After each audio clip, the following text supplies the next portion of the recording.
So all right students, welcome back to the another lecture of thermodynamics. मैंने last lecture जो record किया था ये उसमें मेरी आवाज़ नहीं आई थी, तो नोट्स बने हुए हैं, बस इसमें ही मैं आपको फिर से एक्सप्लेन करूँगा। इस बार मैं वॉइस रिकॉर्ड कर रहा हूँ, सो सॉरी फॉर दैट। सब टेक्निकल इश्यूज आ जाते हैं, पता नहीं चलते हैं। So today we will discuss about the Carnot cycle. हम कार्नोट साइकिल के बारे में डिस्कस करेंगे। आज हम डिस्कस करेंगे हीट पंप और रेफ्रिजरेटर्स के बारे में। ठीक है, तो ये मैं आपको बताना चाह रहा था कि ये हम लोग की पहली साइकिल है हमारे थर्मोडायनेमिक्स में। आज के बाद से हम अब साइकिल के बारे में बात किया करेंगे। तो ये आपकी पहली साइकिल आज हम जो पढ़ने जा रहे हैं, this is the Carnot cycle. ठीक है ना। तो बाय साइकिल आई मीन कि उसमें ऐसे सेट ऑफ प्रोसेस होंगे कि आपका क्या होगा कि जो जिस पॉइंट से आपने स्टार्ट किया था आप उसी पॉइंट पे वापस आ जाओगे, और यही यही चीज यही साइकिल बार बार रिपीट होती रहेगी। तो बाय साइकिल भी मीन कि हम जहां से प्रोसेस को स्टार्ट करते हैं हम प्रोसेस को वहीं पर खत्म करते हैं, और ये बार बार रिपीट होती है। ठीक, तो ऐसे आप कई साइकिल्स पढ़ेंगे अपने। अब आगे जब आप थर्मल के सब्जेक्ट्स पढ़ेंगे तो उसमें आप कई साइकिल्स आप पढ़ेंगे। आज हम कार्नोट साइकिल पढ़ रहे हैं, फिर हम पढ़ेंगे कि Otto cycle, Diesel cycle, dual cycle, Stirling cycle, Lenoir cycle, Atkinson cycle, Ericsson cycle. ये बहुत सारी, मतलब कम से कम आपको ऐसी कम 8-10 साइकिल्स हैं जो ऑल थ्रू आउट आप थर्मल जब भी पढ़ेंगे तो आपको ये पढ़नी पड़ेगी। ठीक है, तो मतलब साइकिल क्यों पढ़ते हैं, मतलब ऐसा क्या क्या जरूरत है इस तरह इसको एक साइकिल में हमने उसको डिफाइन कर रखा है। तो देखिए, साइकिल में क्या होता है कि एक सेट ऑफ प्रोसेस होते हैं। ठीक, कुछ वो सेट ऑफ प्रोसेस करने के बाद आपको एक डिजायर्ड आउटपुट मिलता है। ठीक है ना। कैसे, जैसे मान लीजिए कि सपोज करिए कि दो एग्जांपल मैं लूंगा यहाँ पर, एक बार वर्क प्रोड्यूसिंग साइकिल कर लूंगा, एक बार वर्क एब्जॉर्बिंग साइकिल कर लूंगा। ठीक, जैसे कि आपने क्या किया कि वर्क प्रोड्यूसिंग साइकिल, जैसे कि आपकी ऑटो साइकिल होती है। Auto cycle is related to petrol. ठीक है ना। जो आप आपके ऑटोमोबाइल्स चलते हैं तो वो एक सेट ऑफ साइकिल्स चलते हैं कि वहाँ पे एक 4 सेट ऑफ प्रोसेस होंगे। तो वो प्रोसेस अगर आप करते हैं तो आपको एक डिजायर्ड आउटपुट मिलता है। ठीक है ना। आपको ऐसा आउटपुट मिल रहा है कि आपका जो ऑटोमोबाइल है वो अब स्टार्ट हो जा रहा है। ठीक, कि कैसे वहां पे हीट एडिशन हो रहा होगा। एक एग्जांपल दे रहा हूँ कि हीट एडिशन हो रहा होगा, यानी कि कंबशन हो रहा होगा, एक्सपेंशन हो रहा होगा। एक्सपेंशन का मतलब क्या है कि पिस्टन आपका एक पोजीशन से दूसरी पोजीशन पे मूव कर रहा है। ठीक, अगर कंप्रेशन हो रहा है तो पिस्टन आपका एक पोजीशन से दूसरी पोजीशन में मूव कर रहा है। ठीक, इन पोजीशंस को हम आगे पढ़ेंगे, top dead centre, bottom dead centre, ये सब चीजें अलग चीजें हैं। बट मैं आपको सिंपल अभी बता रहा हूँ कि क्या हो रहा है कि आप वर्क आउटपुट लेना चाह रहे हो। ठीक, तो वर्क आउटपुट के लिए आप क्या कर रहे हो, आपने आपका पिस्टन जो है एक एक पोजीशन से दूसरे पोजीशन गया, तो आपका पिस्टन एक्सपैंड किया। तो उस आपने उस मोशन को किस में कन्वर्ट किया, रोटेटरी मोशन में। और रोटेटरी मोशन से आपने क्या किया, अपने ऑटोमोबाइल को स्टार्ट कर लिया और आपका ऑटोमोबाइल रन कर रहा है। तो साइकिल का मतलब क्या होता है कि वो सेट ऑफ प्रोसेस जिसकी वजह से आपको एक डिजायर्ड आउटपुट मिल रहा है। ठीक है ना। तो यहां पर आपको वर्क प्रोड्यूसिंग साइकिल मिली कि आपने क्या किया, ऑटोमोबाइल आपका रन कर गया। ऐसे ही वर्क एब्जॉर्बिंग साइकिल के बारे में पढ़ते हैं, जैसे कि आपके रेफ्रिजरेटर्स हो गए। तो वहां पर भी कुछ इस तरह की साइकिल्स होंगी कि क्या हो रहा होगा कि आप व्हाट डू यू वांट कि आपके जो फूड से हीट को एक्सट्रैक्ट करके आप इन्वायरमेंट में भेज दो। ठीक, तो आपका फूड लोअर टेम्परेचर पे हुआ, आपका जो इन्वायरमेंट है वो हायर टेम्परेचर पे हुआ। तो लोअर टेम्परेचर से हायर टेम्परेचर पे जब आप जा रहे हो, आप हीट को रिजेक्ट कर रहे हो हायर टेम्परेचर पे, लोअर टेम्परेचर से हायर टेम्परेचर पे, तो क्या हो रहा है, यू नीड सम वर्क। तो वहां पर आप वर्क एब्जॉर्बिंग साइकिल, तो वहां पे कुछ हम ऐसे सेट ऑफ प्रोसेस बनाएंगे कि वहां पर क्या होगा कि आपने वर्क दिया, वर्क देने के बाद आपका हीट जो है लोअर टेम्परेचर से हाई टेम्परेचर की तरफ फ्लो कर गई। ठीक है ना। तो वो सेट ऑफ प्रोसेस, तो वो साइकिल्स, हर साइकिल का अपना अलग महत्व है कि वो कहां पर यूज हो रही है। ठीक, तो हम डिस्कस करते हैं आज कार्नोट साइकिल। एक साड़ी कार्नोट साइंटिस्ट थे, उन्होंने इस साइकिल को डिवाइस किया था। उन्होंने बोला कि अगर हम इन 4 सेट ऑफ प्रोसेस को करते हैं तो हमको एक डिजायर्ड वर्क आउटपुट मिलेगा। ठीक, तो जो आपकी कार्नोट साइकिल है, this is an imaginary cycle. ये मैं बताऊंगा आपको आगे क्योंकि कि why Carnot cycle is not possible. But Carnot ने ये बोला कि अगर आप कार्नोट साइकिल के वो जो 4 प्रोसेस हैं, ठीक, 4 प्रोसेस को अगर आप फॉलो करते हैं तो आपको एक आइडियल साइकिल मिलती है।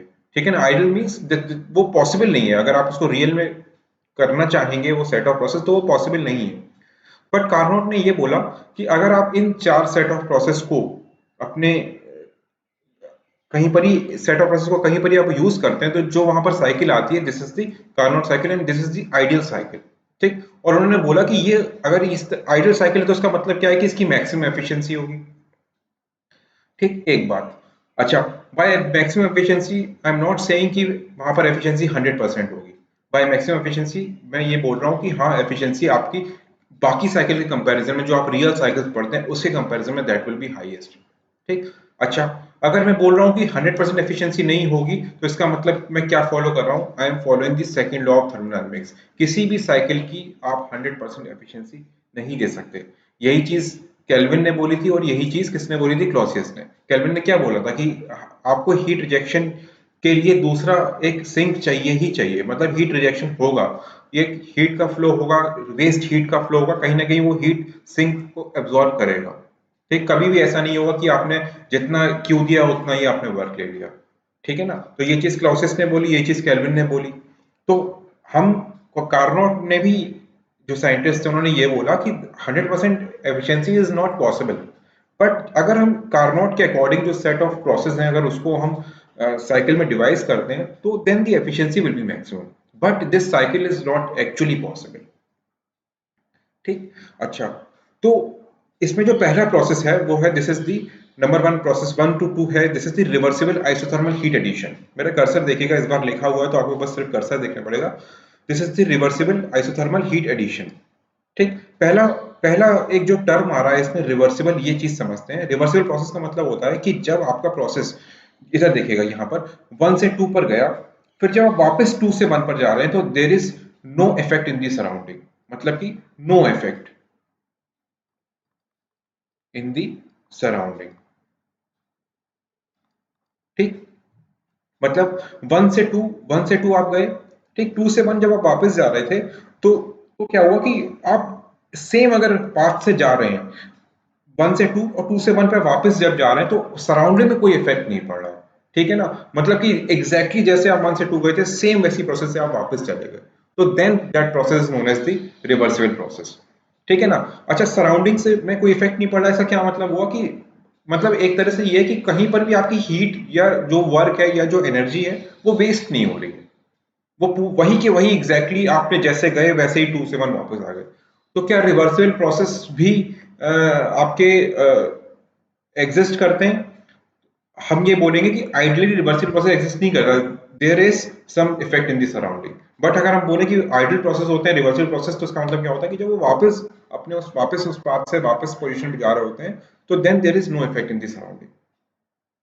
ठीक, तो देखिए, अब इन्होंने, कार्नोट ने बोला कि अगर हम पहला सेट ऑफ हम प्रोसेस देखेंगे, तो क्या है कि आपका क्या हुआ? Reversible isothermal heat addition. ठीक, पहली पहली चीज तो उन्होंने बोली कि इट शुड बी रिवर्सिबल, और दूसरा क्या उन्होंने बोला कि it should be isothermal heat addition. ठीक, अगर आइसोथर्मल हीट एडिशन होगा, यानी कि आपका पहले पिस्टन आपका क्या था, यहाँ पे 1 पे था, पिस्टन आपका यहाँ 1 पे है। ठीक है, फिर क्या हो रहा है कि अब आप कह रहे हो कि आइसोथर्मल हीट एडिशन हो रहा है, मतलब कि हीट एडिशन करना चाहते हो आप। ठीक, हीट का ऐड हो रहा, अगर हीट अगर इसमें ऐड हो रही है, तो और यू वांट कि टेम्परेचर कांस्टेंट रहे, तो इसका मतलब क्या है कि पिस्टन कहाँ मूव करेगा? इधर मूव करेगा, इधर मूव करेगा? पिस्टन यहाँ मूव करेगा, पिस्टन आपका यहाँ पर जाएगा। ठीक है ना? क्यों? क्योंकि पिस्टन एक्सपैंड करेगा, आप एक तो उसमें हीट दे रहे हो, और एंड यू वांट कि आपका जो टेम्परेचर है वो कांस्टेंट रहे। तो ये कब पॉसिबल है? कि जब आपका पिस्टन आपका 1 से 2 पर आए, इस पोजीशन में, यहाँ नहीं आएगा पिस्टन, यहाँ पर नहीं आएगा पिस्टन, यहाँ पर आएगा, एक्सपेंशन होगा। ठीक, तो पहला उन्होंने बोला कि 1 से 2 process is reversible isothermal heat addition. ठीक, अच्छा, ये प्रोसेस हुआ। फिर उसके बाद उन्होंने क्या किया कि यहाँ पर सेकंड प्रोसेस करने के लिए उन्होंने क्या किया, यहाँ पर एक इंसुलेशन लगा दी। ठीक, इंसुलेशन लगा दी, इसका मतलब क्या है कि नो हीट ट्रांसफर, कोई भी हीट बाहर नहीं जाएगी। ठीक है, नहीं जा रही है। फिर क्या हो रहा है? उन्होंने बोला कि this is reversible adiabatic expansion. ठीक, अच्छा, रिवर्सिबल एडियाबैटिक एक्सपेंशन का क्या मतलब हो रहा है कि हीट तो सराउंडिंग में नहीं जाएगी, लेकिन एक्सपेंशन हो जाएगा। ठीक है ना? तो हीट सराउंडिंग में ना जाने के लिए इन्होंने क्या किया कि यहाँ पर एक इंसुलेशन लगा दिया, तो और एडियाबैटिक एक्सपेंशन हो गया। तो एडियाबैटिक्स बाय मीन कि क्यू क्यू आपका, this is D Q equal to 0, कोई क्यू ट्रांसफर नहीं हो रहा है, और एक्सपेंशन हो रहा है। ठीक, तो 2 से 3 आपका प्रोसेस, टू, पहले आपका 1 यहाँ पर था, तो 1 से 2 आप यहाँ पर आए थे, अब 2 से 3 अब यहाँ पर आ जा रहे हो। ठीक है ना? तो आप क्या हुआ, यहाँ पर रिवर्सिबल एडियाबैटिक एक्सपेंशन हुआ। ठीक, फिर देखिए, अब वो बोल रहा है कि 3 to 4 is reversible isothermal heat rejection, कि अब क्या हो रहा है कि सिस्टम से हीट बाहर जा रही है, ये क्यू सिस्टम से बाहर जा रहा है। ठीक, अब अगर क्यू सिस्टम से बाहर जा रहा होगा तो इसका मतलब क्या, और आप चाहते हो कि आपका टेम्परेचर कांस्टेंट रहे। अगर सिस्टम से क्यू मतलब आप हीट ले रहे हो और आप चाहते हो कि टेम्परेचर कांस्टेंट रहे, तो आप क्या करोगे, कंप्रेशन करोगे। तो यहाँ पर कंप्रेशन हो रहा है, मतलब आइसोथर्मल हीट रिजेक्शन मींस कि कंप्रेशन हो रहा है। तो आपका पहले यहाँ पर थे, अब आपका 3 to 4 आप यहाँ पर आप आ गए। ठीक है ना, यहाँ से यहाँ पर आ गए। ठीक, अब फिर क्या हो रहा है, फिर रिवर्सिबल एडियाबैटिक कंप्रेशन, कि फिर आपने क्या किया, अगर आप एडियाबैटिक चाहते हो तो आपने क्या किया, फिर से यहाँ पर एक इंसुलेशन लगाया और 4 से 1 आप वापस से 4 से 1 यहाँ पर वापस से आ गए। ठीक, तो आपके जो 4 प्रोसेस थे कार्नोट साइकिल में, वो क्या थे, 1 से 2 आपका क्या, रिवर्सिबल आइसोथर्मल हीट एडिशन। ठीक, फिर 2 से 3 आपका क्या है, reversible adiabatic expansion. 3 to 4 is reversible isothermal heat rejection and 4 to 1 is reversible adiabatic compression।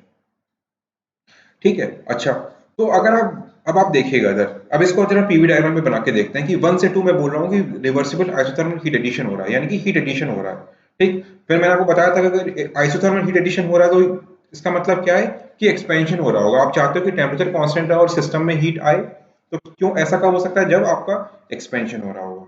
ठीक, फिर 2 to 3 क्या है, एडियाबैटिक एक्सपेंशन साफ साफ बोल ही रहे हैं, तो 2 to 3 आपका ये इस तरह जाएगा। ठीक है ना, और यहाँ पर यही मैंने ये चीज जो काम आ रही है वो क्या, कि एडियाबैटिक प्रोसेस की जो स्लोप होती है that is gamma times steeper. ठीक है ना, इसलिए ये गामा टाइम्स स्टीपर बनेगा। फिर यानी 1 से 2 इधर आए, 2 से 3 इधर आए। फिर 3 to 4 देखिए, यहाँ 3 से 4 पर जब आप आए तो रिवर्सिबल आइसोथर्मल हीट रिजेक्शन, यानी कि हीट रिजेक्शन हो रहा है और आप चाहते हो कि टेम्परेचर कांस्टेंट रहे, तो ये तब कब पॉसिबल है, जब कंप्रेशन हो रहा होगा। एंड फिर रिवर्सिबल एडियाबैटिक कंप्रेशन, जो कि कंप्रेशन हो ही रहा है 4 to 1, तो वापस से आप फिर से 1 पर आ गए और यही साइकिल आपकी रिपीट हुई। तो यहाँ पर हीट एडिशन हुआ, यहाँ पर हीट रिजेक्शन हुआ, और यहाँ पर कोई भी हीट का ट्रांसफर नहीं हो रहा है, क्यों, क्योंकि these are the adiabatic process. ठीक है, अच्छा, ये वाले इसको और इसको हम बोलते हैं आइसोथर्म्स, क्योंकि दीज आर दी, ये आपका कांस्टेंट टेम्परेचर प्रोसेस हो रहा है। तो 1 से 2 को भी हम आइसोथर्म्स बोलते हैं पीवी डायग्राम में, और 4 to 3 को भी, या 3 to 4 को भी हम आइसोथर्म्स बोलते हैं। ठीक है ना, तो ये आपकी कार्नोट साइकिल है। तो कार्नोट ने बोला कि अगर ये 4 सेट ऑफ प्रोसेस, इफ आप, अगर पॉसिबल है कि आप ये 4 सेट ऑफ प्रोसेस कहीं पर ही लगा दे रहे हैं, तो आपकी cycle that will be the ideal cycle, और वहां पर साइकिल की एफिशिएंसी जो होगी वो मैक्सिमम होगी। तो एक बात तो ये हो गई। फिर क्वेश्चन ये आता है कि जब अगर कार्नोट ने ऐसा बोला कि साइकिल की एफिशिएंसी मैक्सिमम है, तो ऐसा क्या हो गया कि हम इसको एक्चुअल में यूज नहीं कर सकते। Why this cycle is called as the ideal cycle, क्यों हम यूज नहीं करते, उसको समझते हैं यहाँ पर। कि देखिए, अब ये वाला प्रोसेस देखते हैं, यहाँ पर क्या हो रहा है कि आप हीट एडिशन कर रहे हो और आप चाहते हो कि आपका टेम्परेचर कांस्टेंट रहे। तो ये प्रोसेस कैसे होगा, हल्का सा एक्सपेंशन हुआ, टेम्परेचर कम हुआ होगा, बहुत ही माइन्यूट में बता रहा हूँ, बहुत माइन्यूट आपका एक्सपेंशन होगा, सिस्टम का टेम्परेचर कम हुआ, उसको कंपेंसेट करने के लिए हल्की सी हीट अंदर आई। फिर फर्दर हल्का सा एक्सपेंशन हुआ, तो टेम्परेचर कम हुआ, उसको कंपेंसेट करने के लिए हल्की सी हीट आई। तो ऐसे करते करते करते करते बहुत ही आपका, बहुत ही लॉन्ग ड्यूरेशन में आपका ये प्रोसेस पॉसिबल हो रहा है, कि एकदम धीरे धीरे धीरे धीरे हल्का सा एक्सपेंशन हो रहा है, फिर हीट एडिशन हो रही है, फिर एक्सपेंशन हो रहा है, फिर एडिशन हो रही है। क्यों, क्योंकि आप चाहते हो कि टेम्परेचर कांस्टेंट रहे, मतलब ओवरऑल टेम्परेचर कांस्टेंट रहे। ठीक, तो ये प्रोसेस जो है दिस इज वेरी स्लो। ठीक है ना, this process is very slow. ठीक, इस प्रोसेस को देखते हैं। यहाँ पर आप चाहते हो कि सिस्टम से कोई भी हीट, एक बार एक्सपेंशन भी हो जाए और लेकिन सिस्टम से कोई हीट ना तो जाए, ना सिस्टम से हीट अंदर आए, तो ये प्रोसेस बहुत क्विक होगा। ठीक है ना, मैंने आपको एडियाबैटिक एक्सपेंशन के आपको एग्जांपल्स बताए थे, कि जैसे आपने परफ्यूम की बॉटल को अगर एकदम से ब्रेक करते हो तो क्या होता है, आपकी जो अंदर की गैस होती है, जो कंप्रेस्ड गैस होती है, वो क्या करती है, एकदम से एक्सपैंड करती है, और आप देखते हो कि परफ्यूम की बॉटल जो होती है एकदम ठंडी हो जाती है, या उसमें से गैस निकल रही थी वो ठंडी हो जाती है। तो एक तरफ आप कह रहे हो कि ठंडी हो जा रही है, एक तरफ ठंडी हो जा रही है, लेकिन क्या कह रहे हो कि ठंडी भी इस कंडीशन पे हो रही है कि कोई भी उसमें से जो हीट है वो ना तो अंदर जा रही है ना बाहर जा रही है। तो वो ठंडी क्यों हो रही है, तो वो इंटरनल एनर्जी, उसको चेंज किस में आ जा रहा है, इंटरनल एनर्जी में, क्योंकि D Q equal to D U plus D W. तो अगर आप, अब डी क्यू तो जीरो है, तो चेंज कहाँ पर आ रहा होगा, इंटरनल एनर्जी में चेंज आ रहा होगा।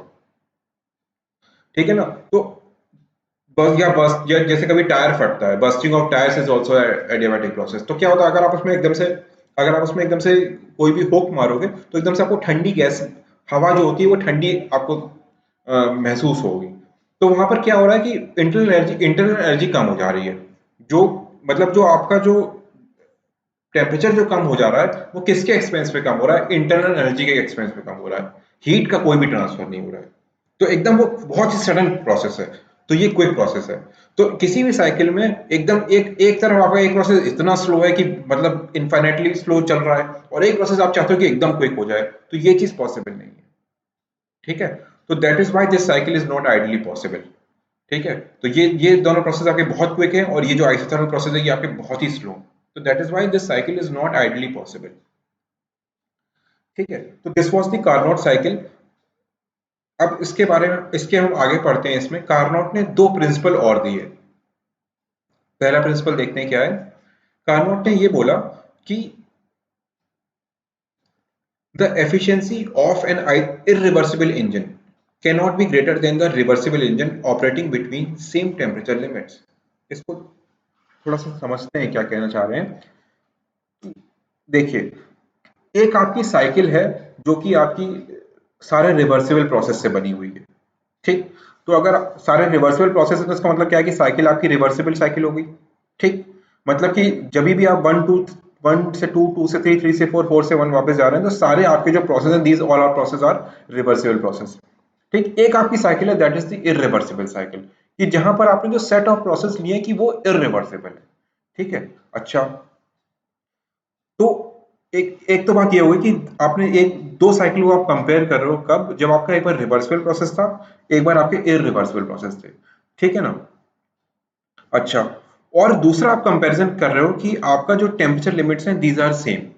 ठीक है ना। सेम टेम्परेचर लिमिट्स की बात कर रहे हो, मतलब क्या कि अगर हम किसी साइकिल की बात करें कि उसका एक मैक्सिमम टेम्परेचर होगा TH, जो कि हम आगे पढ़ भी रहे थे TH। एक साइकिल होगी जिसका एक लोअर टेम्परेचर होगा TL, मतलब सबसे लो टेम्परेचर होगा और सबसे हाई टेम्परेचर होगा किसी साइकिल का। ठीक। तो अगर आपकी साइकिल उन दो टेम्परेचर लिमिट्स में ऑपरेट कर रही है, मतलब कंपैरिजन आप कब करोगे। अब आप एक कंपैरिजन अगर आप करना चाहते हो तो आपको कोई चीज कांस्टेंट रखनी पड़ेगी ना।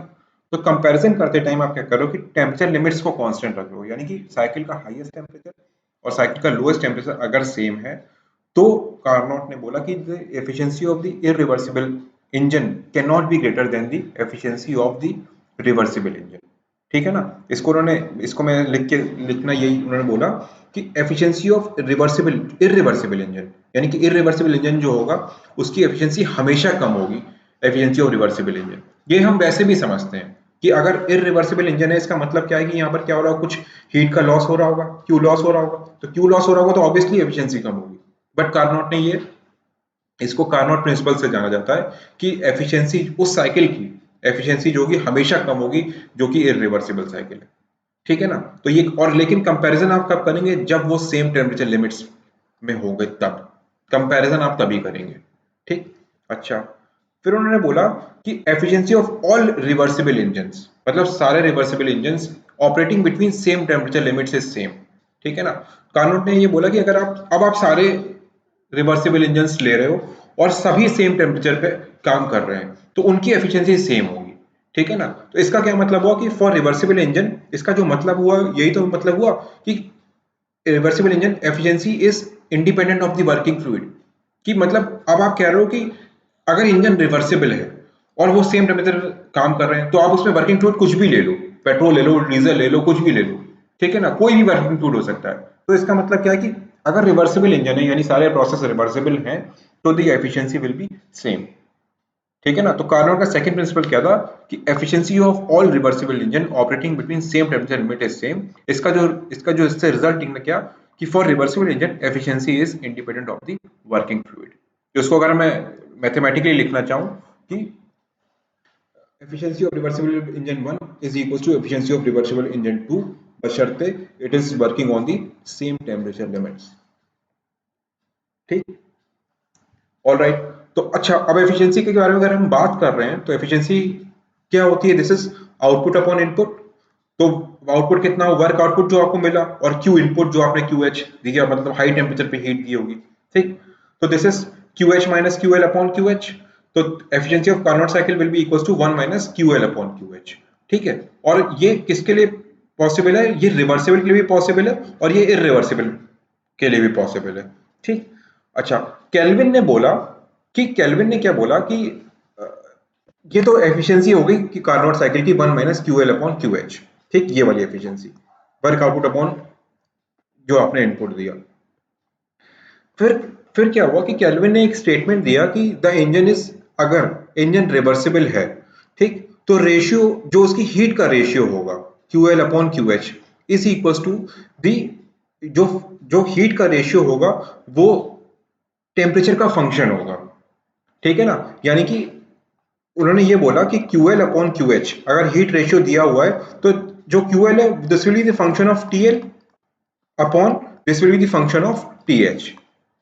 ठीक, हीट रेशियोज जो हैं वो किसके इक्वल होंगे, टेम्परेचर रेशियोज के। ठीक, इसका ये कार्नोट ने कार्नोट कह रहा हूँ सॉरी, ये केल्विन ने एक प्रिंसिपल दिया था, इसका एक आपको सेंजिल में देखेंगे तो वो भी दे रखा होगा, प्रूफ भी दे रखा होगा, but that proof is not important, हमारे लिए इंपॉर्टेंट नहीं। कभी भी आपको ये नहीं पूछा जाएगा कि केल्विन ने ऐसा क्यों कहा, आप चाहें तो इसको पढ़ सकते हैं एक्स्ट्रा जिसको पढ़ना हो। बट केल्विन ने क्या बोला था कि हीट का रेशियो होगा, अगर रिवर्सिबल इंजन है तो वो किसके इक्वल होगा, फंक्शन ऑफ टेम्परेचर के। तो ये ratio this is Q L upon Q H is equal to T L upon T H for reversible engine, ये केल्विन ने बोला था। ठीक, तो अब कार्नोट चूंकि कार्नोट साइकिल आपकी रिवर्सिबल साइकिल है, तो इसका मतलब इसको हम इस तरह लिख सकते हैं, efficiency of Carnot cycle is equal to 1 minus T L upon T H. Why, because Q L upon Q H is equal to T L upon T H according to Kelvin. ठीक है ना, तो kelvin ने ये बोला था कि जो हीट रेशियोज होते हैं, आपके हीट रेशियो होंगे किसी भी साइकिल के, that will be equal to temperature ratios when the cycle is reversible. ये होना बहुत जरूरी है, कार्नोट ये होना बहुत रिवर्सिबल होना बहुत जरूरी है। So when Carnot cycle is reversible तो आपकी एफिशिएंसी जो होती है, एफिशिएंसी जो Carnot cycle this is equal to 1 minus T L upon T H. अगर आपको टेम्परेचर रेशियोज पता है दोनों के, तो आप सिंपली निकाल सकते हो कि what is the efficiency of the Carnot cycle. ठीक, अच्छा, तो अब जो ये अब तक जो मैं पढ़ रहा था इसको जरा मैं सम अप कर रहा हूँ यहाँ पर, कि एक तरफ आप कंपैरिजन कर रहे हो कि efficiency of the efficiency of the irreversible engine और रिवर्सिबल इंजन को कंपेयर कर रहे हो अगर आप, तो ये तो हम हमेशा जानते हैं कि efficiency of the irreversible engine will always be less than the efficiency of the reversible engine, ये तो हम जानते हैं। ठीक, अगर दो साइकिल की एफिशिएंसी अगर कांस्टेंट आ रही है, मतलब ये भी इक्वल्स टू ये आ रहा है, तो इसका मतलब क्या है कि ये भी रिवर्सिबल हो गया। क्यों, क्योंकि रिवर्सिबल आपकी मैक्सिमम एफिशिएंसी है, ये वाली एफिशिएंसी मैक्सिमम है, और दोनों की सेम आ रही है, तो इसका मतलब कि ये भी रिवर्सिबल है, तो इसका मतलब क्या है, this is the reversible engine. और अगर कभी अगर ऐसा हो जाए कि efficiency of the irreversible engine is greater than the efficiency of the reversible engine, तो this is impossible cycle। ठीक, और ये सब हम कब कंपेयर कर रहे हैं, जब when the temperature limits are same। ठीक है ना, तो ये जो ये जो मैंने आपको सम अप किया है, ये एक्चुअल में न्यूमेरिकल्स में आता है, कि न्यूमेरिकल में क्या होगा कि आपको वैल्यूज दे रखी होंगी, कि टेम्परेचर लिमिट्स दे रखा होगा, और आपसे पूछेंगे कि whether this cycle is possible और नॉट, या whether this cycle is reversible और नॉट। ठीक है ना, तो आप कैसे कंपेयर पॉसिबल और नॉट कब करोगे, अगर टेम्परेचर लिमिट से जो एफिशिएंसी निकाल रहे हो और Q H upon Q L से जो एफिशिएंसी निकाल रहे हो, अगर ये वाली एफिशिएंसी बड़ी आ गई, ये बड़ी आ गई, तो इसका मतलब क्या बोलोगे कि दिस इज नॉट पॉसिबल, कि भाई रिवर्सिबल साइकिल की एफिशिएंसी कभी बड़ी हो ही नहीं सकती। ठीक, अब आपसे पूछा जाए कि दिस साइकिल इज रिवर्सिबल और नॉट, तो एक बार आप क्यू के टर्म्स में एफिशिएंसी निकालो और एक बार टी के टर्म्स में एफिशिएंसी निकालो, अगर दोनों सेम आ रही तो इसका मतलब क्या है, दिस साइकिल इज पॉसिबल। ठीक, या दिस साइकिल इज रिवर्सिबल। ठीक, और अगर क्यू से आपने एफिशिएंसी निकाली तो वो कम आ रही है, और आपने टी से एफिशिएंसी निकाली तो वो ज्यादा आ रही है, तो इसका मतलब क्या है, this cycle is the reversible cycle. तो ये लेस देन पॉसिबल है, इक्वल टू कब पॉसिबल है, लेस देन तो हमेशा ही होगा, इक्वल टू कब पॉसिबल होगा, जब रिवर्सिबल इंजन होगा, और इरिवर्सिबल इंजन कभी भी ग्रेटर नहीं हो सकता। ये क्यों, क्योंकि कार्नोट का प्रिंसिपल जो है आपका वायलेट हो जाएगा, और ये हम वैसे भी जानते हैं कि अगर इरिवर्सिबल साइकिल है, सिस्टम कोई एनवायरनमेंट में कुछ चेंज दे रहा है, तो इसका मतलब हीट लॉस हो रही है, तो एफिशिएंसी ऑटोमेटिकली हमेशा कम ही होगी ऑफ इरिवर्सिबल इंजन। ठीक, और ये चीज हम ध्यान रखेंगे कि केल्विन ने ये बोला था कि जो आपके हीट रेशियोज होते हैं ये टेम्परेचर रेशियोज में बदल जाते हैं। ठीक है ना, तो इसीलिए आपकी जो एफिशिएंसी जो ऊपर आई थी वो टेम्परेचर रेशियो में बदल गई, क्यों, क्योंकि कार्नोट साइकिल आपकी रिवर्सिबल साइकिल है। ठीक, तो ये तो हो गया किसके बारे में, आपका कार्नोट साइकिल के बारे में। एक चीज इसमें और हम आगे पढ़ेंगे कि आपका रेफ्रिजरेटर और हीट पंप, दो चीजों के बारे में हम पढ़ेंगे। ठीक, तो जरा पहले रेफ्रिजरेटर की बैकग्राउंड हिस्ट्री हम समझते हैं कि एक्चुअल में क्या होता है रेफ्रिजरेटर्स में, और प्रिंसिपल तो हम जानते हैं, हमने केल्विन प्रोसेस स्टेटमेंट पढ़ा भी था, लेकिन उसको आज थोड़ा डिटेल में पढ़ेंगे। हालांकि आपका जो रेफ्रिजरेशन है ये आपका बहुत डिटेल में जब आप सब्जेक्ट पढ़ोगे आरएसी तो उसमें आएगा, बट यहाँ पर हम रेफ्रिजरेशन के बारे में बेसिक पढ़ेंगे, थोड़ा सा पढ़ेंगे कि क्या होता है, उसके पीछे की बेसिक साइंस क्या है, एक्चुअल में क्या हो रहा है। ठीक है, तो ये तो मैंने आपको पहले ही बताया था कि एक्चुअल में क्या होता है रेफ्रिजरेटर्स में, कि आपका कुछ यहाँ पर टीएल है, यहाँ से आपने कुछ हीट एक्सट्रैक्ट करी, क्यूएल, ठीक है, और अगर आप लोअर टेम्परेचर से हीट एक्सट्रैक्ट करो तो आपको कुछ वर्क इनपुट देना पड़ेगा, और कुछ आपका हीट रिजेक्शन क्यूएच हो जाएगा, और ये आपका टीएच हो जाएगा। ठीक, तो ये तो मैंने आपको पहले ही बताया था कि यहाँ पर क्या हो रहा है टीएल में, यहाँ पर दिस इज योर, ये आपका फूड है, ठीक है ना, ये देखिए यहाँ पर टीएल, टीएल आपका क्या है, ये आपका फूड है, मतलब रेफ्रिजरेशन कंपार्टमेंट में आपका जो आपको जो चीज ठंडी करनी है, फूड आइटम्स आपके हो गए, या आपको पानी ठंडा करना है, तो वो आपने वो यहाँ पर रख रखा है। ठीक, उससे आप क्या कर रहे हो, हीट को एक्सट्रैक्ट कर रहे हो, क्यूएल। अगर ऐसा कर रहे हो तो आपको क्या करना पड़ रहा है, वर्क इनपुट देना पड़ रहा है, कुछ वर्क इनपुट दिया, और फिर क्या हो रहा है कि क्यूएच आपकी हीट रिजेक्ट हो रही है किसमें, इन्वायरमेंट में। तो आप रेफ्रिजरेशन के जो आपका फ्रिज होता है उसके पीछे अगर आप हाथ लगाओगे तो आपको गर्म हवा सी, मतलब गर्मी सी महसूस होगी, तो वो क्या है, वो हीट रिजेक्ट हो रही है। कहाँ से हीट रिजेक्ट हो रही है, आपके फूड से, और वो जो कि लो टेम्परेचर पे था, तो लो से हाई जा रहा है, तो आपको क्या करना पड़ा है, वर्क इनपुट देना पड़ा, तो आपने कुछ वर्क इनपुट कर दिया। ठीक, अच्छा, तो ये तो हम अब तक ये समझ रहे थे कि होता क्या है। अब मैं आपको थोड़ा सा इसमें और इनसाइड ले जा रहा हूँ कि रेफ्रिजरेटर में एक्चुअल में क्या हो रहा है। हालांकि दिस इज नॉट आपके अभी सिलेबस में नहीं है, लेकिन फिर भी मैं बस जस्ट एक बता दूं, क्योंकि आपको पता तो नहीं कि एक्चुअल में होता क्या है रेफ्रिजरेटर। तो रेफ्रिजरेटर में आपके चार कंपोनेंट्स होते हैं, एक होता है आपका कंडेंसर, एक होता है आपका कंप्रेसर, एक होता है आपका इवेपोरेटर, और एक होता है आपका थ्रॉटल वाल्व। ठीक, यहां पर क्या हो रहा है कि मूवमेंट किसका हो रहा है, रेफ्रिजरेंट का मूवमेंट हो रहा है, जो आपका रेफ्रिजरेंट है उसका मूवमेंट हो रहा है। ठीक, अच्छा, तो सबसे पहले क्या हो रहा है आपका, मान लीजिए यहाँ से मैं स्टार्ट कर रहा हूँ वन से। वन रेफ्रिजरेंट आपका गया किसमें, पहले कंप्रेसर में जाता है रेफ्रिजरेंट, पीछे आपके आप देखेंगे कि आपके रेफ्रिजरेटर्स में कंप्रेसर लगा होता है। ठीक, तो रेफ्रिजरेंट वहां पे गया, कंप्रेसर हुआ, तो कंप्रेस अगर हुआ तो इसका मतलब क्या हुआ, उसका मतलब यानी कि वर्किंग फ्लूइड आपका किसके बारे में बात कर रहा हूँ मैं, रेफ्रिजरेंट के बारे में। ठीक, तो कंप्रेसर गया, कंप्रेसर में गया, तो कंप्रेसर में क्या हुआ, उसका प्रेशर और टेम्परेचर इंक्रीज हुआ। ठीक, प्रेशर प्रेशर और टेम्परेचर जब इंक्रीज हो गया उस रेफ्रिजरेंट का, फिर क्या करते हो आप, उसको कंडेंसर में भेजते हो। तो condenser is nothing but the heat exchanger, heat exchange हो रहा है। हीट एक्सचेंजर्स क्या होते हैं, ऐसे समझिए कि आपके ये सिंपल बेसिक लैंग्वेज बता रहा हूँ कि आपका एक, मान लीजिए एक एकदम बेसिक हीट एक्सचेंजर बता रहा हूँ, एक आपका पाइप ये है और एक आपका पाइप ये है, ऐसे। ठीक, ये तो यहाँ से आपने हॉट फ्लूइड को भेजा, यहाँ से आपने कोल्ड फ्लूइड को भेजा, तो दोनों ने अपनी हीट एक्सचेंज करी, ये यहाँ निकल गया, ये अपना यहाँ से यहाँ निकल गया, मिक्स नहीं हुए। ठीक है ना, तो जो प्रेशर और टेम्परेचर यहाँ पर आपका इंक्रीज हुआ कंप्रेसर में, वो क्या हुआ, कंडेंसर में उसने अपनी हीट रिजेक्ट करी, तो हीट रिजेक्ट कहाँ पर हुई, आपकी इन्वायरमेंट में क्यूएच चला गया। ठीक, अब आपका कम टेम्परेचर वाला जो रेफ्रिजरेंट है कंडेंसर से निकल कर, मतलब कंडेंसर ने क्या किया, आपको हीट रिजेक्ट कर दी कहाँ पर, इन्वायरमेंट में। ठीक, फिर जो आपका लो टेम्परेचर वाला आपका जो रेफ्रिजरेंट था, अब वो कहाँ पर आया, थ्रॉटल वॉल्व में। तो थ्रॉटल मैंने आपको थ्रॉटलिंग आपको बताई थी स्टार्टिंग में, कि क्या होता है कि बहुत ही क्या कहते हैं, लो, बहुत ही छोटी सी स्पेस से आप क्या करते हो, आपने फ्लूइड को फ्लो कराते हो, तो क्या होता है कि बहुत ज्यादा प्रेशर ड्रॉप हो जाता है, बहुत ज्यादा टेम्परेचर ड्रॉप हो जाता है। तो टेम्परेचर ड्रॉप हो जाता है तो इसका मतलब रेफ्रिजरेंट आपका ठंडा हो जाता है। ठीक है ना, बट कांस्टेंट क्या रहता है, एच कांस्टेंट रहता है, एंथैल्पी इज कांस्टेंट। तो क्या हुआ कि यहाँ पे कंडेंसर से हीट आपने एनवायरनमेंट को दे दी, फिर आपका जो है रेफ्रिजरेंट जो है थ्रॉटल वाल्व में गया, थ्रॉटल वाल्व में गया तो बहुत ही लो टेम्परेचर हो गया, बहुत ही लो प्रेशर हो गया, तो इसका मतलब अब रेफ्रिजरेंट आपका ठंडा हो गया। तो now it will be able to exchange heat from the food. अब आप क्या करोगे, अब आपको किसी से हीट लेनी है तो आप क्या करोगे, उस रेफ्रिजरेंट को कहाँ भेजोगे, इवेपोरेटर में। तो इवेपोरेटर में आपका क्या रखा हुआ है, आपका this is the refrigerant compartment, जहाँ पर आपकी आइस जम रही है या आपको कोई फूड को ठंडा करना है, तो हीट एक्सचेंज कहाँ हो रही है, यहाँ पर हीट एक्सचेंज हो रही है। ठीक, तो जो रेफ्रिजरेंट आपका, अब यहाँ पे रेफ्रिजरेंट जो कूल हो चुका था, उसने क्या किया, हीट एक्सचेंज करी, मतलब कि आपका जो जो खाना और आपका जो रेफ्रिजरेटर आइटम्स थे वो क्या हो गया, वो ठंडे हो गए। फिर यानी कि क्यू उसने क्या किया, क्यू उसने यहाँ से फूड से क्यू ले लिया, क्यूएल। ठीक, तो अब अगर हीट एक्सचेंज हुई, मतलब रेफ्रिजरेंट फिर आपका फिर से आपका रेफ्रिजरेंट का टेम्परेचर बढ़ जाएगा। तो यहाँ पर फिर आया, फिर कंप्रेसर में गया, फिर उसने यहाँ पे हीट एक्सचेंज करी, फिर यहाँ पे टेम्परेचर कम हुआ। तो ये आपकी साइकिल जो होती है रेफ्रिजरेंट साइकिल होती है। तो this is known as the refrigeration cycle. तो कैसे आपका हीट एक्सचेंज हो रही है वो इस तरह हो रही है। मतलब कोई आपसे पूछे कि कंडेंसर कहाँ लगा हुआ है, यानी पीछे साइड लगा हुआ है जहाँ की आप इन्वायरमेंट को हीट रिजेक्ट करा रहे हो।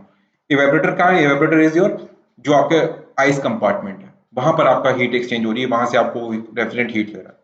तो हम जो हीट गेन और हीट लॉस की बात कर रहे हैं वो किसके टर्म्स में कर रहे हैं? रेफ्रिजरेंट के टर्म्स में कर रहे हैं। ठीक है ना? तो यहाँ पर रेफ्रिजरेंट हीट रिजेक्ट कर रहा है क्यूएच, यानी कि वो इन्वायरमेंट को दे रहा है, रेफ्रिजरेंट हीट क्यूएच दे रहा है। और क्यूएच कहाँ पर ले रहा है? यहाँ पर ले रहा है। किससे ले रहा है? फूड से ले रहा है। ठीक है ना? तो दिस इज योर रेफ्रिजरेंट। ठीक है ना? तो मतलब कहने का मतलब क्या है कि जो लो टेम्परेचर वाला आपका वो है, ये आपका क्यूएल यहाँ पर आएगा। ठीक है ना? और high temperature is your environment. ठीक है, तो ये तो हमने बेसिक जाना कि होता क्या है रेफ्रिजरेटर। ठीक, अब देखते हैं इसमें हम एफिशिएंसी डिफाइन नहीं करते हैं। अभी we do not talk about the efficiency. हम यहाँ पर एक टर्म के बारे में बात करते हैं, किसके बारे में? कोफिशिएंट ऑफ परफॉर्मेंस के बारे में। तो कोफिशिएंट ऑफ परफॉर्मेंस आपका क्या होता है? This is the desired effect upon the work done. ठीक, तो डिजायर्ड इफेक्ट आपका क्या है? ये आपका डिजायर्ड इफेक्ट है आपका क्यूएल।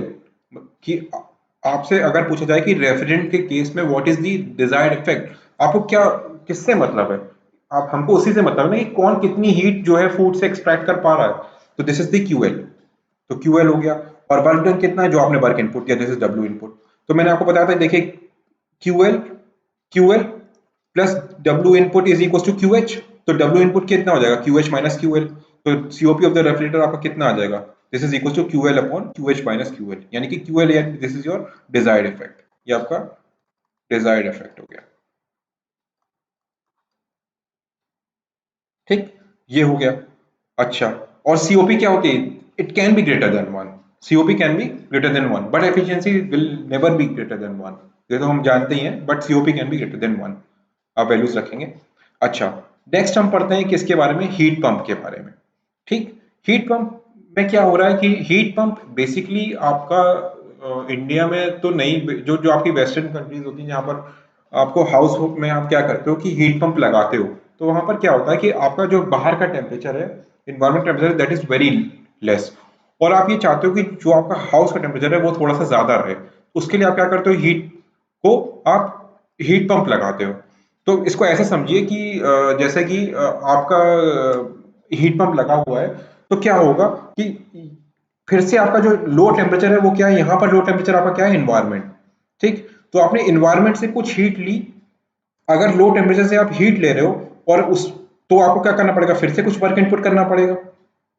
ठीक है ना? और आपका हाउस क्या है? वो that is at higher temperature. इसको जरा वैल्यूज लेते हैं कि सपोज करिएगा कि आपको जो बाहर का एक दिन आपके विंटर सीजन चल रहा था और बाहर का टेम्परेचर था, मान लीजिए सपोज करिए 2 डिग्री सेंटीग्रेड। ठीक, और आपका हाउस का टेम्परेचर चाहते हो, अगर आप चाहते हो कि 24 डिग्री सेंटीग्रेड रहे। ठीक है ना? तो ये कब पॉसिबल है? जब आप यहाँ पे कुछ हीट पंप लगाओगे। तो हीट पंप लगाया तो हीट पंप ने हीट कहाँ से ली? फिर से इन्वायरमेंट से हीट ली, जो कि आपका लो टेम्परेचर पे था, टीएल लो टेम्परेचर पे था। तो हीट अगर लिया तो फिर से आपने कुछ, अगर लो टेम्परेचर से हीट ले तो फिर यू नीड सम वर्क, आपने यहाँ से वर्क लिया। और अब इन दोनों के समेशन से जो हीट अब जा रही है वो क्यूएच जा रही है, वो हाउस में जा रही है। ठीक है ना? तो अब आपकी क्यूएच जो है, this QH will be the heat जो आपके हाउस में जा रही होगी। तो अगर मैं आपसे पूछूं कि रेफ्रिजरेटर और हीट पंप का दोनों का जो डायग्राम है वो क्या वो सेम बनता है? डायग्राम सेम बनता है। यहाँ पे भी देखिएगा, यहाँ से आपने लो टेम्परेचर से हीट लिए, कुछ वर्क इनपुट किया, और क्यूएच किस में गया? एनवायरनमेंट में। यहाँ भी आपने लो टेम्परेचर से हीट ली, कुछ वर्क किया, और आपका क्यूएच गया। बट डिफरेंस क्या है कि आप जो एनवायरनमेंट पहले यहाँ पर था, अब एनवायरनमेंट यहाँ पर है, और आपको क्या कर रहे हो? आपको गर्म रखना है, तो आप वो जो हीट रिजेक्ट कर रहे थे, अब वही हीट अब आप ले रहे हो। ठीक है ना? तो दोनों के जो प्रोसेस है वो डायग्राम सेम है। जो जो हम ये आपके जो आप ये ब्लॉक डायग्राम बना रहे हैं, तो दोनों के सेम है। बट चेंज कहां पर हो रहा है? पहले हमको क्यूएल से मतलब था, अब हमको किससे मतलब है? क्यूएच से मतलब है। ठीक, तो डिजायर्ड इफेक्ट, हमारा डिजायर्ड इफेक्ट क्या हो गया? This is QH. और वर्क डन हमारा वही क्यूएच माइनस क्यूएल। ठीक है ना? तो बस हमको यहाँ पर हम हाउस को गर्म कर रहे थे, और उस केस में हम रेफ्रिजरेटर के केस में हम यहाँ पर फूड को ठंडा कर रहे थे। ठीक है ना? तो रेफ्रिजरेटर के केस में हमारा डिजायर्ड इफेक्ट क्यूएल था, हाउस के केस में हमारा डिजायर्ड इफेक्ट क्यूएच है। तो ये डिफरेंस है दोनों में, हीट पंप और रेफ्रिजरेटर में। फिर कभी कभी आपसे इंटरव्यू में पूछते हैं कि क्या, अगर ऐसा है तो क्या हम रेफ्रिजरेटर को हम एज हीट पंप यूज कर सकते हैं? तो हाँ, ऑल्दो हम यूज कर सकते हैं अगर आप उसको उल्टा कर दें कि अगर आपने उसको उल्टा लगा दिया रेफ्रिजरेटर को कि जहां आपकी हीट रिजेक्ट हो रही थी वो आपकी क्या हो गया, हाउस में अंदर आने लगी, और बाहर आपने रेफ्रिजरेटर को खोल के रेफ्रिजरेटर को का दरवाजा खोल के बाहर लगा दिया, ऑल्दो उतना इफेक्ट नहीं आएगा, but yes we can use, अगर यस वी कैन यूज कि हम चाहे तो उसको उल्टा करके लगा सकते हैं, बट उतना आपको अच्छी सीओपी मिलेगी नहीं। ठीक है ना, तो दिस वॉज योर, ये आपका हीट पंप था। तो अगर इसकी मैं आपसे सीओपी पूछूं तो this is Q H upon Q H minus Q L, COP of heat pump is this is equal to Q H upon Q H minus Q L. ठीक है, अच्छा, तो ये आपकी सीओपी हो गई। अब देखिए इसको, अगर अगर मैं इसको जरा हीट रेशियोज में कन्वर्ट करूं, यानी क्यूएल को डिवाइड करता हूं यहाँ पे, तो इसको मैं लिख सकता हूं कि 1 upon Q H upon Q L minus 1। ठीक, तो अगर रिवर्सिबल इंजन है, यानी कि रिवर्सिबल हीट पंप है या रिवर्सिबल रेफ्रिजरेटर है, तो मैं हीट रेशियो को टेम्परेचर रेशियो में कन्वर्ट कर सकता हूँ। तो ये कितना आ जाएगा, T H upon T L minus 1। तो this is equal to T H upon this is, अब इसको फिर से सॉल्व करिए तो this will be equal to T L upon T H minus T L. ठीक, तो अगर आपका रेफ्रिजरेटर रिवर्सिबल है तो हम क्या करेंगे, इसको T L upon T H minus T L लिख सकते हैं। बट अगर आपका रेफ्रिजरेटर सीओपी ऑफ रेफ्रिजरेटर अगर आपका इरिवर्सिबल है तो हम इसको कभी भी ये नहीं लिख सकते, हम इसको हमेशा Q L upon Q H minus Q L ही लिखेंगे। तो ये आपका रिवर्सिबल के लिए भी ट्रू, ये आपका सिर्फ रिवर्सिबल के लिए ट्रू है, बट ये आपका इरिवर्सिबल कॉमा रिवर्सिबल के लिए ट्रू है, क्योंकि रिवर्सिबल होगा तो दोनों ही सेम आएंगे, बट इरिवर्सिबल होगा तो कभी भी टेम्परेचर रेशियो वाला से आपका सेम नहीं आएगा। ठीक है ना, तो ये दोनों के लिए पॉसिबल है। तो फॉर इरिवर्सिबल रेफ्रिजरेटर आपका हम इस तरह निकालते हैं, और for reversible refrigerator because heat ratios equals to the temperature ratios, तो आपका ये इस तरह आता है। ठीक, सिमिलरली फॉर हीट पंप आपका, फॉर रिवर्सिबल हीट पंप आपका क्या होगा, वो T H upon T H minus T L होगा। और यही चीज अगर मैं आपसे पूछूं for irreversible heat pump, irreversible, this will be equals to Q H upon Q H minus Q L. ठीक है ना, तो ये आपका ये आएगा further Q H Q upon Q L. ठीक, अच्छा, अब इन दोनों को अगर आप सॉल्व करेंगे तो COP of heat pump minus COP of refrigerator equals to 1 आता है। ठीक है, ये अब कई बार ऑब्जेक्टिव में पूछ लेते हैं, तो सीओपी ऑफ दोनों को रखिए जरा, Q H upon Q H minus Q L heat pump रखा, और Q L upon Q H minus Q L, ये दोनों सेम हो गए, तो ये देखिए 1 आ रहा है। ठीक है ना, तो ये ऑब्जेक्टिव में कभी कभी पूछते हैं, या कभी कभी इसका दे रखा होता है आपसे इसका पूछा जाता है, तो ये आपको पता होना चाहिए, ऑल्दो आप सॉल्व करके भी निकाल सकते हैं। तो ये चीज मतलब जो मेन समझाने वाली बात थी वो आप समझ गए कि अगर अगर मैं रिवर्सिबल की बात कर रहा हूं तो हम क्यू एच वाले रेशियो से भी, Q H upon Q L वाले रेशियो से भी निकाल सकते हैं, और T H upon T L वाले रेशियो से भी निकाल सकते हैं। लेकिन अगर मैं इरिवर्सिबल की बात कर रहा हूं, ठीक है ना, तो हम सिर्फ Q H upon Q L वाले रेशियो से ही निकालेंगे। ठीक है ना, तो फॉर हीट पंप आपकी जो एफिशिएंसी है वो, सॉरी, कोफिशिएंट ऑफ परफॉर्मेंस है, तो वो इस तरह आएगी। अगर यही चीज आपसे इरिवर्सिबल पूछा जाए तो Q H upon Q L आएगा, और फॉर रेफ्रिजरेटर आपकी रिवर्सिबल है तो ये, और इरिवर्सिबल है तो ऐसे। Same similar this case with the Carnot cycle, आप एफिशिएंसी निकालो तो आपको टेम्परेचर रेशियोज और हीट रेशियोज दोनों से निकाल सकते हैं, बिकॉज आपकी साइकिल रिवर्सिबल साइकिल है। ठीक, तो एक बात तो ये हो गई। अच्छा, तो अगर जो मैंने आपको ये चीज जो डिस्कस करी थी मैंने आपको कि ये वाली चीज यहाँ पे मैंने डिस्कस करी थी, तो क्या इसको मैं उसके लिए लिख सकता हूँ क्या, सीओपी के लिए ये वाली चीज, सेम केस में सीओपी के लिए भी लिख सकता हूँ। ठीक है ना, इसके अगर मैं लिखना चाहूँ, इसको मैं लिखूं अगर COP of a refrigerator, COP of refrigerator, this will always be less than the COP of refrigerator when reversible process। ठीक है ना, तो इसका मतलब क्या है कि अगर अगर किसी भी रेफ्रिजरेटर की सीओपी जो है रिवर्सिबल से लेस है, किसी भी रेफ्रिजरेटर की जो सीओपी है वो रिवर्सिबल सीओपी से लेस है, तो इसका मतलब क्या है कि this is an irreversible refrigerator. ठीक, अच्छा, अगर COP of refrigerator is equal to COP of refrigerator जो कि रिवर्सिबल है, तो इसका मतलब ये भी रिवर्सिबल होगा। ठीक है ना, तो इट इज रिवर्सिबल रेफ्रिजरेटर।